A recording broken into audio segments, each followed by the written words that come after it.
Hi, it's Dena Tollefson, and welcome to my studio. I am so glad to have you here today. So today I'm going to be painting for you in watercolor using watercolor pencils and fluid watercolor. I'll be painting a butterfly. So I'd also like to share with you today some tips on combining your watercolor pencils and watercolor paints. So if you've ever tried to use the two together, it's a lot of fun and you can get some neat effects. So let me add a little bit of just plain water here. We'll get started adding some plain water to my tubed watercolors, and I'll be using zinnias from my garden as an inspiration. So starting on my butterfly, I'm using a large brush, a cat's tongue brush from Silver, black velvet silver brand. And let's put a little bit of this Winsor & Newton French ultramarine on the paper. So I'm using Arches cold press paper, 140 pound, and now just dabbing on some of the Winsor & Newton Winsor Red using that same brush. So what I'm aiming to do is just get an inspiration, I want to have a loose and interpretive kind of a background, and then a little bit of a tighter version of the rendering of the butterfly. So just to get this loose and expressive feeling, I'm just letting these flowers kind of dictate the colors to use and the color placement, and where to put the individual colors. Just trying to be loose and free, and just taking those cues from the flowers. So when you're painting your own paintings, you might have certain flowers that you like. I grow these zinnias in my garden here in Cedar Rapids, Iowa, and they're just really wonderful. I plant them from seed in the spring, and they're just kind of wonderful flowers. So this painting is for the Favorite Insect Art Challenge, and I hope that you will join in on the fun of this challenge. I am making today for you, I'm making an Eastern Tiger Swallowtail Butterfly, which is also called, if I pronounce it properly, Papilio glaucus. There are butterflies that are all over in the United States, and we have these. They like to land on the zinnias that we have in our garden in Cedar Rapids, but they're large yellow butterflies with bold and dramatic colors. So I'm going to be using this little script brush from Black Velvet. I'm going to go ahead and get that wet and start to indicate a little bit now that the background, the loose and interpretive background, abstract background, I want to kind of add a little bit more information so it looks a little bit more like a flower. So let's go ahead and see if we can indicate those little marks around the center of the flower.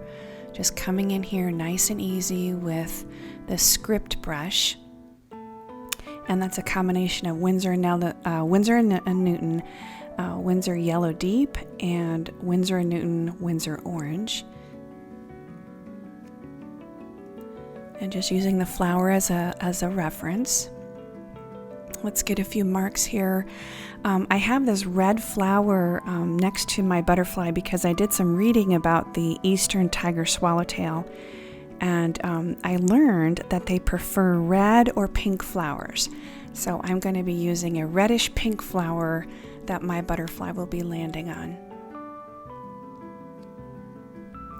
When I was a little girl, I had a butterfly collection, and those were some of the flowers, or some of the butterflies I had in my collection were these Eastern Tiger Swallowtails.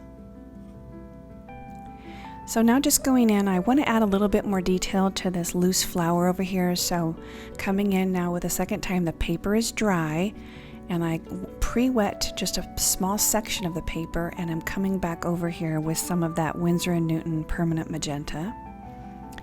And now beginning here with the first layers from the of the butterfly itself. So this yellow that you see here is Winsor & Newton Winsor Lemon. And now if you're like me and you want to have like really bold paintings, I prefer to have really bold paintings, even in watercolor. I use a grayscale, and so what a grayscale will show you is you want, ideally in a painting, you have everything from value 10 all the way up to value 1 in your painting. So we have a lot of the light colors with the white of the paper, but I need to introduce some super dark colors in order to really make the painting pop. So I'm going to come in here with my Caran Museum Aquarelle watercolor pencils. You can use really any brand of watercolor pencils. I happen to like this brand a lot. But I sharpen them, and then I can get, you can see I've got a really sharp tip here, and then use the side of the pencil as you work and kind of rotate the pencil as you're putting it on.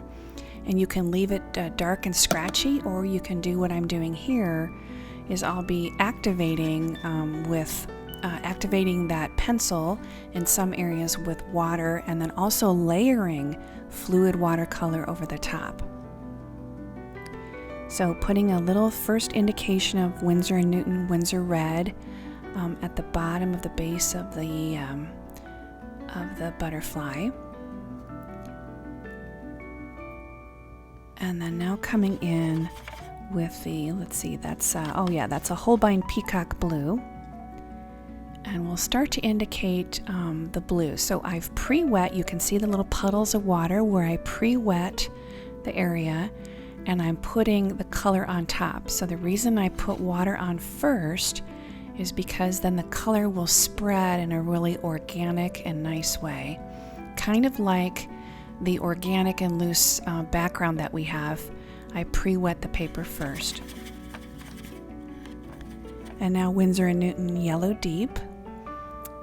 In some pre-wet area on the wings, we can go ahead and let that color then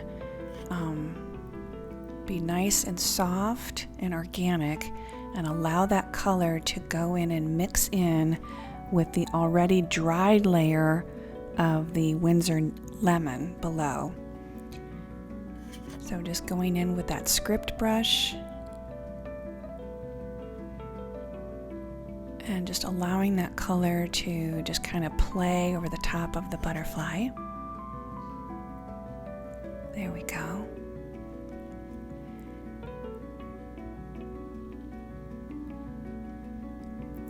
And so I drew my butterfly out first using the watercolor pencils, and then now I can use the fluid watercolor, just layering it and then now activating it. So the way I'm going to activate it is I'm dipping my brush first into the paint. Now what you can do is you can just use plain water, or you can layer it with paint like I'm doing here. I want to get a really, really dark and intense color, so I'm coming in here with what is this? This is Holbein Neutral Tint mixed with water, and then now when we hold the grayscale up, our painting is looking a little bit more bold, but I want to go even more bold. So I'm going to just keep layering and adding more and more colors. So I could stop kind of at this point and it would be kind of loose and airy, but I like to get a super intense look. So I'm going to layer pencil over color, and then the paint, keep layering the paint one layer after another. So this is that Holbein Neutral Tint. Holbein Neutral Tint is really wonderful because it's very transparent, and you can get everything from just a super light gray effect all the way up to deep intense black, depending on how much water is either on your paper when you start, or if your paper is dry, how much pigment is on your brush. The other goal that I have here is I'm looking for soft edges on my watercolor. So I'm going back with layering of the color, and let's take this pencil here and let's just scribble over the top. So I want to get like these organic marks and things that look painted, things that look drawn. I like that juxtaposition. And you likely have a favorite insect too. I hope that you're participating in the Favorite Insect Art Challenge. I'll be doing a playlist of all the participants, so I hope that you'll check out all of the other artists who are participating and show them some love. And if you would like to participate, you can check out on my channel. I've got a little short video on how you can participate, and I hope that you do. So just going on here with the Winsor & Newton Yellow Deep, and just allowing these colors to mingle in with the neutral tint. I want to get a washy, loose, kind of organic mixing of the colors. That's one thing that watercolor does so beautifully, is it you just let the watercolor do its thing. Control where the water is and how much water you put on, but then allowing those colors to work together is one of my favorite parts about the medium. So just a little bit more of the Winsor & Newton Winsor Lemon. Now I'm going to go back in with my Caran d'Ache pencil, and when I did this, I inadvertently made the wing go in a little too deeply, and I didn't follow my drawing. So now I'm going to go back in and get that filled back in where it needs to be, and then I can activate that, and I'll show you how I do that. I can activate that here. Just go ahead and get the brush wet, and then just go in and one swipe over here. We'll do another swipe on the other side. Nice and easy. There we go. We'll come back again over here. There we go.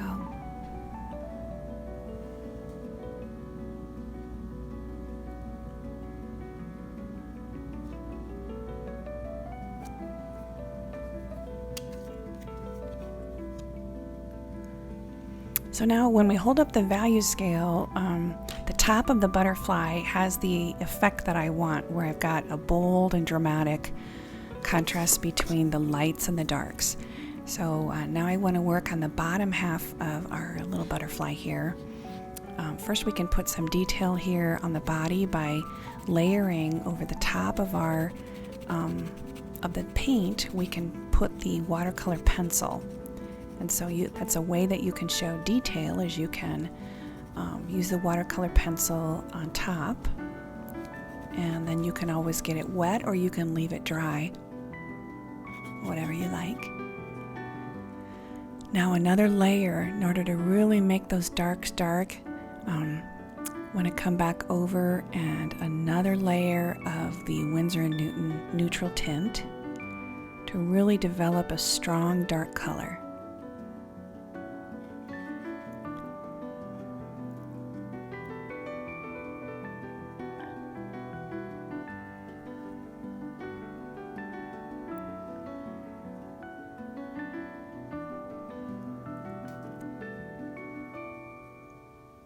And then just gently, so this paper, when I'm putting this on, the paper is dry. So the watercolor, if your paper is dry, when you put the watercolor on, it won't travel, it just stays put. But if you pre-wet the paper and then you put color on top, the color will move and mingle to wherever the area is that's wet. So you see, like, I put this stroke down and then it just stays where I put it. If that were wet paper, then it would bleed all over. And sometimes we want that effect, and sometimes we want the watercolor to stay where it is. So this is really dry paper now. I've dried it with a heat tool. You can dry it with a hair dryer or a heat tool, or you can just let things air dry.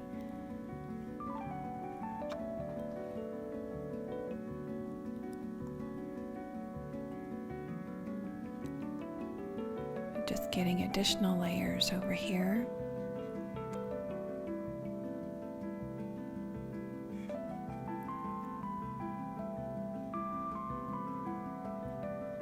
And you can see here too that some of the areas look more gray and then some are more black, and that's just a matter of how many layers or how much pigment is put on.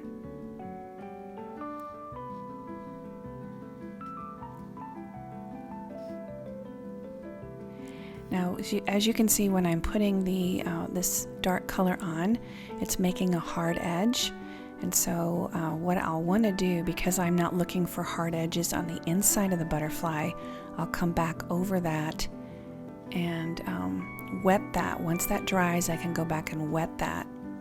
So here's that thing about letting the colors mingle. So this yellow that I'm putting on, I put it on while the black or the neutral tint, while that is still wet, because I want it to mingle a little bit. If I had waited until it was dry, then the color would not travel. So it's traveling because that black is wet, and we want to get kind of an organic effect. Just brushing it off onto a cloth so I don't get that black color in my paint.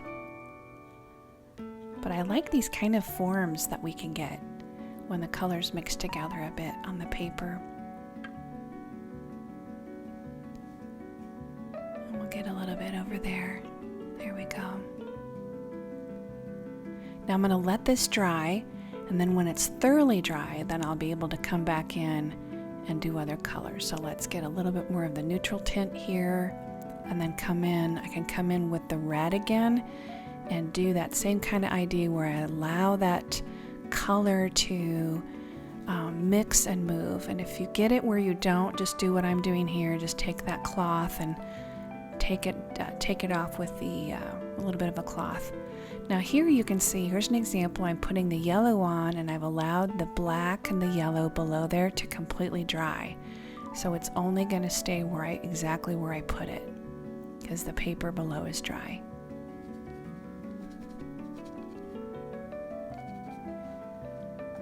Now putting in some highlights using the watercolor pencil. And I'm not going to get that area wet again. I'll just allow that highlighted area to just stay there and look kind of scratchy and a little bit like the texture on the butterfly.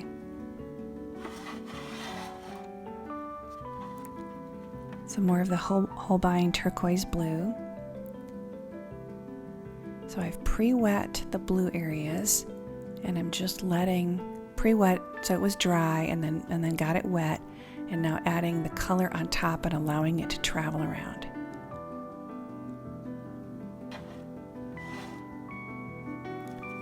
Alright, so this color is Winsor and Newton, or it's not Winsor and Newton, sorry. It is Holbein Indigo. So this Holbein Indigo is a deep dark color like indigo blue, and that will integrate the black area up into the blue and kind of combine them nicely. Now I'm going to get this area wet. So the paper below is dry, the color's all dry, but pre-wetting with just plain water, and now going in with some of our Winsor and Newton Winsor Lemon and allowing that to mix in. Now putting some more detail on with the watercolor pencil.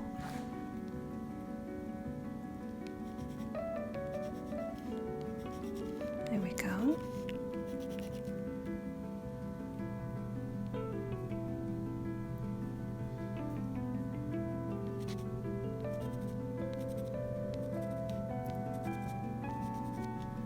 And I like that effect, the combination between the organic marks and the tight marks and the loose marks. I want to try and get as much of that, as much interest into my painting as possible. Detail and then also looseness.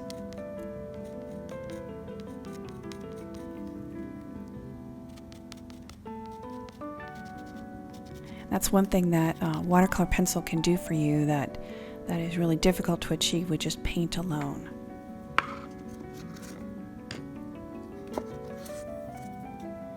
Now coming in with a little bit this light blue color. Could go on and just layer right on top of the watercolor paint and create these effects right on top. There we go.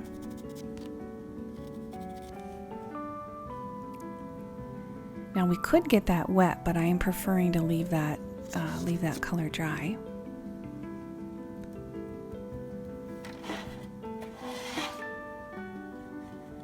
Now more of our Winsor and Newton neutral, or that's the Holbein, sorry, the Holbein neutral tint. Just softly going in and restating that area.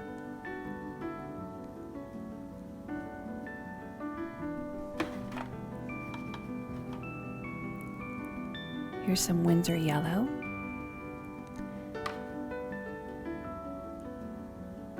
Just putting a lot of water on and a lot of pigment. I want this to feel very lush and full.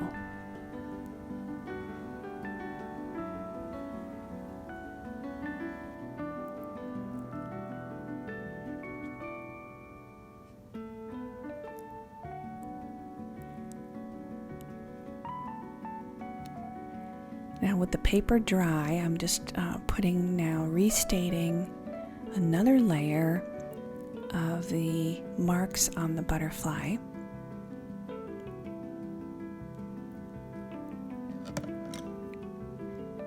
And a tip I have is always keep clean water when you're working so that your colors don't mix the way, unless you wanted them to mix, but your colors will stay clean and fresh if you keep dipping everything into clean water.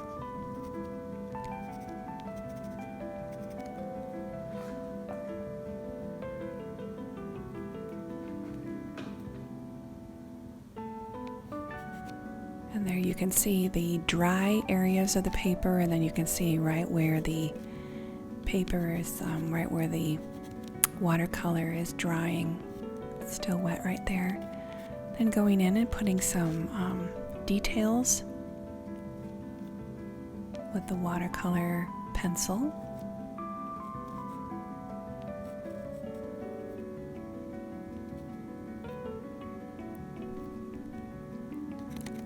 And on purpose, I'm leaving the detail off of the background.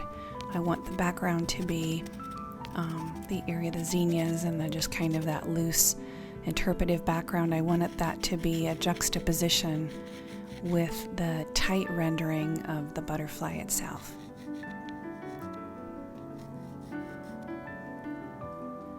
Alright, so now I've got a little 8x10 mat board, so I'm just going to give this a try and see where this fits so I'll know where to put my signature. So that's the trick too, is before you put your signature on, think about how you want to frame it. So now going in, let me grab a good pencil here with a nice sharp tip, and I'm going to write my name first with the pencil, then I'm going to come back. I could leave it just with the pencil like this, or also you could do it with graphite, or you could paint it on. In this case, I'm going to write it with a watercolor pencil and then get my script brush very just damp, and then come in and go over the top of that with a small amount of water on the brush and activate that pigment. There we go. Now one of my favorite parts is to take off the tape. That's always so satisfying to take that tape off. If you're like me, you like to take off the tape. I don't know, there's something special about it.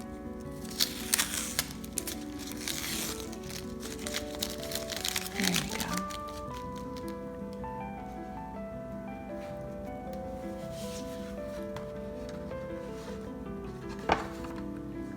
All right, very good. Let's get our mat board on the top. Well, I want to thank you so much for joining me. And so until next time, it's Dena Tollefson, and all my best to you.